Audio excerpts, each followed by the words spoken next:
light yet. There it is. All right, here we are on June the 12th, 2023. I'm out here in the shop. Not shooting the bow, but I am making a device known as a shave horse. I'd made one previously of an old design, but I think this is going to be better. Now those of you that don't know, it's also called a bodger's bench. It's a woodworking vise that will help hold different pieces of wood, specifically if you're using a draw knife to shape a bow and arrow, of which I am going to be making some bows and arrows pretty shortly, God willing. Of course, we have no idea whether we're going to do anything at all. It's always whether God is willing,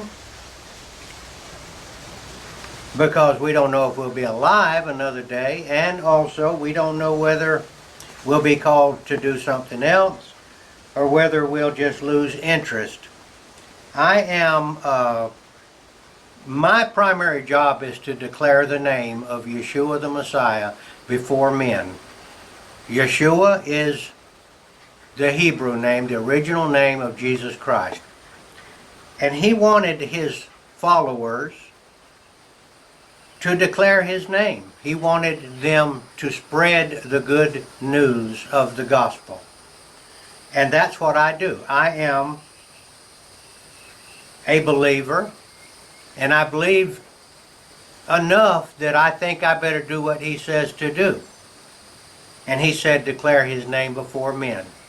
And he said, help him look for those that belong to him that are currently in trouble and are known as the lost sheep.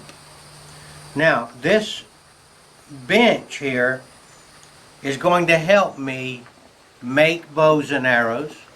I shoot bows and arrows on my channel, but I devote a goodly amount of time to spreading the good news of the gospel of Jesus Christ. It is my belief that one of two things is going to happen.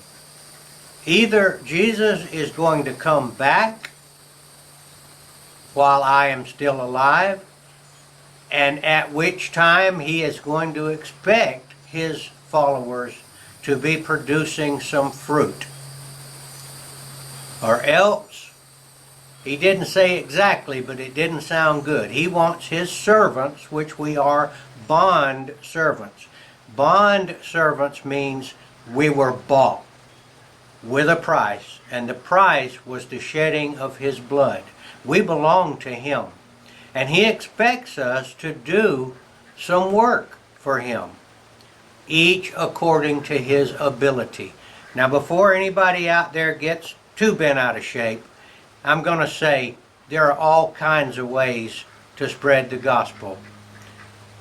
You can just smile at somebody at the appropriate time, and that could be spreading the gospel. Okay, so everybody doesn't have to do what everybody else is doing.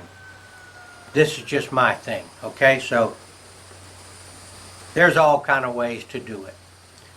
A woman bringing her children up and telling them about Jesus, that is bearing fruit.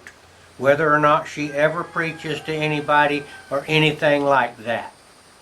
A goodly number of the people that belong to Christ first learned about it from their mothers before they can't even remember back that far when the mother taught them about God. Okay, what I'm doing here is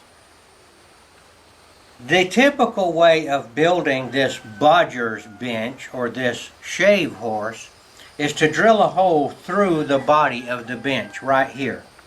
This is a hit and miss situation because drilling a hole right through here, and the reason is there's a pin through here. Look up the bodger's bench. I'm not going to go into it. I'll build it and show you, but I came up with the idea of drilling a hole through a smaller piece, And hand me that piece right there, Debbie. See it right there? Just reach back and get that. So what I did was I cut these smaller pieces and drilled a hole through them, and I'm gluing them underneath right there. See there? And then I'm using this piece of PVC to line them up, okay? So there's one on this side, there's one on this side. And that keeps me from having to drill all the way through the bench, because drilling all the way through an 8-inch piece, it's hit or miss, you know. You could drill it crooked, you could drill and break out the top or the bottom. So I think so I'm going to glue this up real good, and then I'll probably put some really good screws in here to give it further strength. And then I'll put my pin through, my wooden pin, and then the upright pieces will be bored out and they will fit on the pin to work the treadle.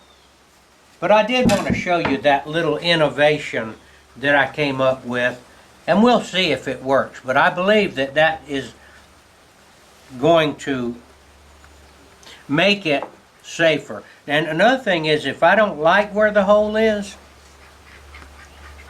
say I want to move it 2 inches, I don't have to drill another hole and take another chance. I can take the screws out and I can knock that off, or either just make another hole up here or back here, or actually drill another hole in the piece right here if there's room, you know.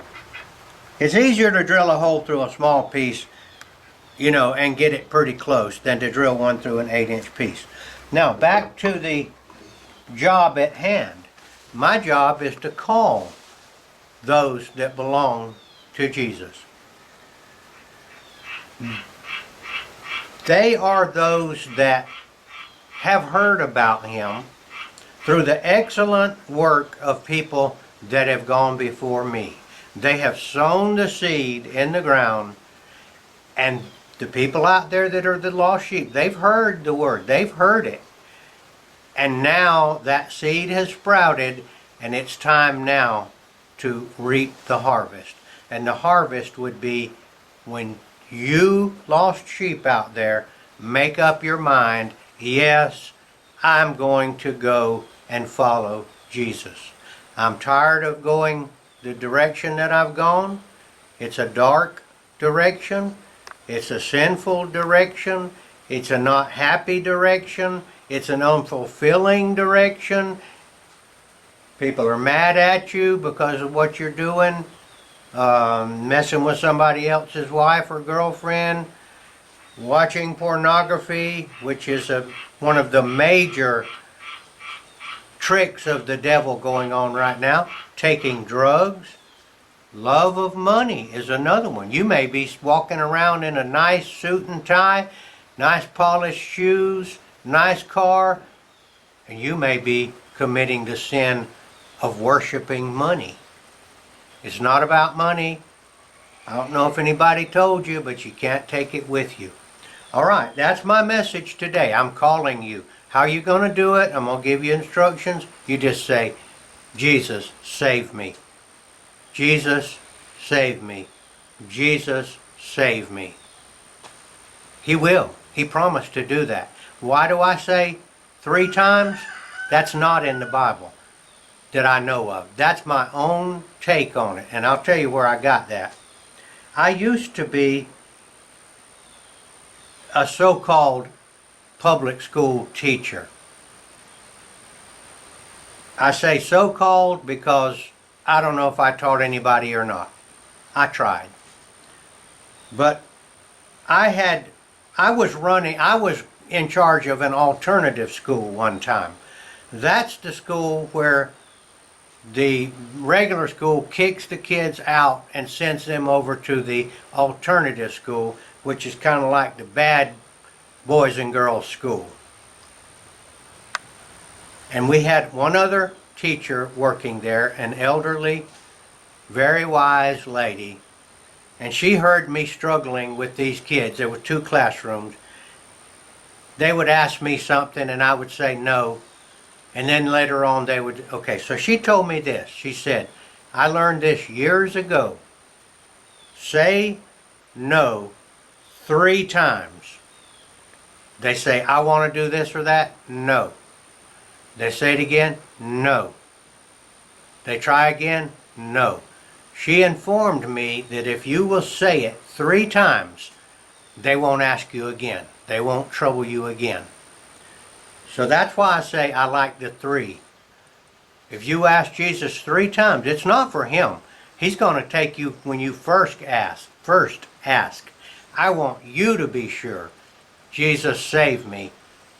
Jesus, save me. Jesus, save me. That's just my little rule of thumb. Now, you're also going to have to turn your back on the dark tunnel leading to God knows where. You don't want to be there. You can go down that tunnel far enough and your heart will be hard and you'll not be able to turn around. That tunnel not only goes on and on, but I think it gets smaller and smaller until you get jammed in there and can't get turned around. Just turn your back on it. I'm not going to do that anymore. I'm quitting. I'm not doing that anymore. I'm going in the direction of the light. You may not succeed the first time. Remember the rule of 3. If you fail at quitting it, do it again. If you fail, do it again and ask Jesus to help you. I think that if you do it 3 times, I believe you're going to succeed. Now, if you go back the 4th or the 5th time, I fear for your life. Because if you belong to Jesus, he's going to get you. He will find his lost sheep. And I think that sometimes he has to actually let you die. He's not going to stop you from going back. And on your last breath, I believe you'll ask him to save you. That's just my own personal take on it. Don't toy around with it. I don't expect you to succeed the first time, especially if it's drugs. That's some tough stuff right there. Okay, Jesus gives tough love. All right, I'm going to try my best to continue to show you this Bodger's horse and how it will be used in building bow and arrows. It's an excellent thing to build walking sticks because this thing clamps it so that you can work on it with a draw knife. All of that will become clear as you watch me finish this project. And I say, if you watch me, because we only know, we have no idea if we'll even be here tomorrow. And what I was trying to say before was, I think Jesus is coming. We don't know when he's coming, but we know one thing, we're going, and it's not going to be long. He might be, he might tarry another 5 years, 10 years, 20 years, 30 years. But I know I'm going to meet my Maker. I know the date of that, and it's not very long. Chances of me seeing him come back, percentage-wise, I'd say it's pretty slim. I don't know when he's coming back. It's kind of looking like he is by the way things are going and all. I would proceed as if you're going to him first and get your life devoted to him and let him save you. All right. I will be praying very shortly, as soon as I stop this video, that God will give me another day to make a video to try in my way to call the lost sheep. This is Gardner Israel signing off.